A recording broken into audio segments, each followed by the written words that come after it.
Hello everyone, this is Easy Automation here, and today I will demonstrate you how to use equal to and not equal to instruction in your PLC program using a simple industrial example. So without wasting more time, let's begin. But before that, you need to subscribe our channel if you are interested in PLC programming. So let's begin.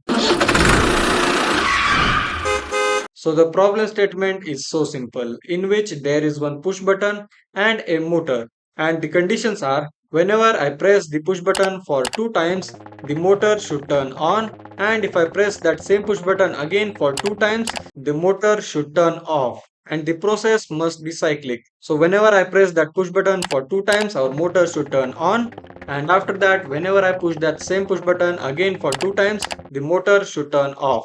So these are the simple conditions of our example. So let me show you how you can create this program using equal to and not equal to instruction. So let's begin. So to create that program, we need some rungs in our program.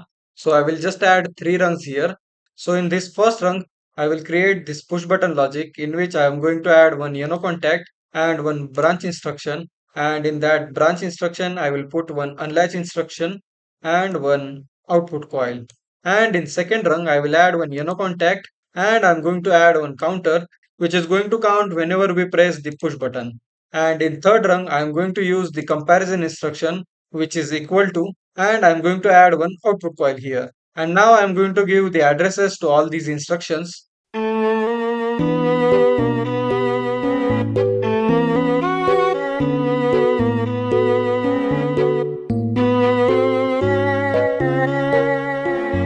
So now I have addressed all these instructions in which I have addressed this contact with one binary bit which is going to be the push button, and I have used this same push button address for this unlatch coil, and I have addressed this output coil with one another binary bit which is going to operate like a trigger. Like whenever I am toggling this push button, this output coil will turn on and immediately this unlatch instruction will unlatch the toggling.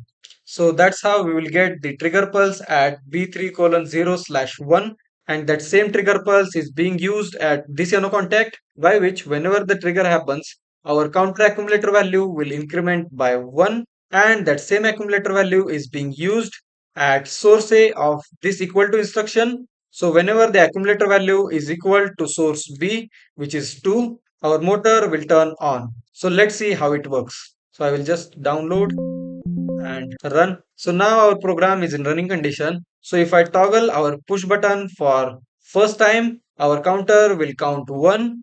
And if I toggle that same push button for second time, our counter will count 2, by which our accumulator value and source B get equal and our motor will turn on. So our condition to turn on our motor is satisfied here. But if I toggle this push button for third time, our counter will count 3, and since our accumulator value is greater than 2, our motor will turn off, which is not the ideal operation if we consider the problem statement. So to satisfy the condition, we need to create one holding logic here. So I will create one holding here. So to create the holding, I will add one branch instruction here, and I will put this equal to instruction inside the branch, and I will add one contact here, and I will give the motor address to this contact. So if I download this program and run it, so now I have created one holding here by which our motor will stay on even if the accumulator value goes greater than 2. So let's check. So if I toggle this push button for first time, our accumulator value will go to 1. Then second time it's 2 and our motor is turned on here. And if I toggle this again, our accumulator value will go to 3 and our motor is still running. And if I toggle this same push button again, our accumulator value will go to 4, but our motor is still on, which is still not the ideal condition if we consider the problem statement. So now we need to cut this holding whenever our accumulator value goes to 4.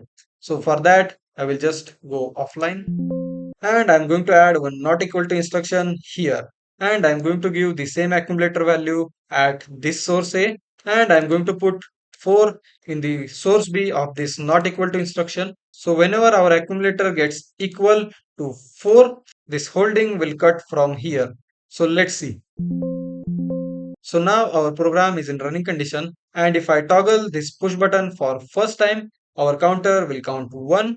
And if I toggle it again, our counter will count 2 and our motor has started. So I will just toggle this push button again. Our counter accumulator value has gone to 3. And if I toggle this same push button again, our motor will turn off. So this is how not equal to works. Like whenever the values get equal, the supply to this rung will cut here, by which our motor will turn off, and subsequently this NO contact will go low, by which this holding will cut here. So the motor operation conditions are satisfied here, but we want this operation to be cyclic. Like if I toggle this push button again, our motor should turn on. But here the accumulator value is going to 5, but our motor is not turning on here. So to make this process cyclic, I will reset this counter whenever it reaches to 4. So for that, I will just go offline and I will add one another rung in our program in which I am going to copy this equal to instruction like this, and I am going to add one reset coil in this rung, and I will put this counter address to this reset coil, and I will put 4 in this source B of this equal to instruction. So what happens here is whenever our accumulator value gets equal to 4, this reset coil will energize, by which our counter will reset and our accumulator value will go to 0, which is the initial condition. So that's why whenever I toggle this push button again, our accumulator will start from 1 and then it will increment by 1,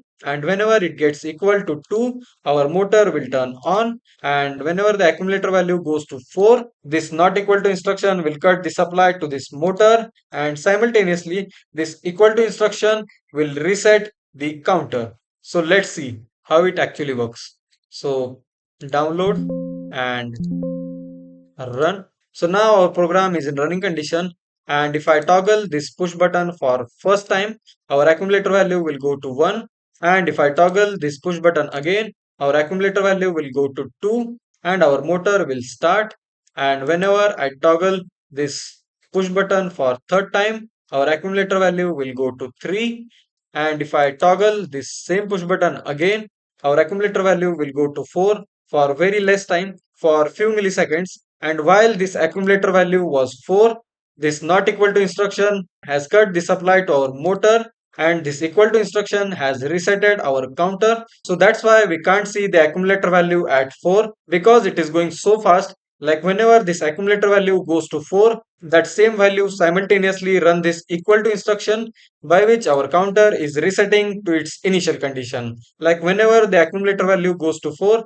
it will immediately reset to 0. So let's see it again. So if I toggle this push button for first time, our accumulator value will go to 1, and for second time our motor will turn on, and for third time our motor will stay turned on, and if I toggle this same push button for fourth time, our accumulator value will go to 4, and immediately this equal to instruction will work, by which our accumulator value will go to 0. So if I toggle this push button for fourth time, this accumulator value will go to 4 and immediately get resetted like this.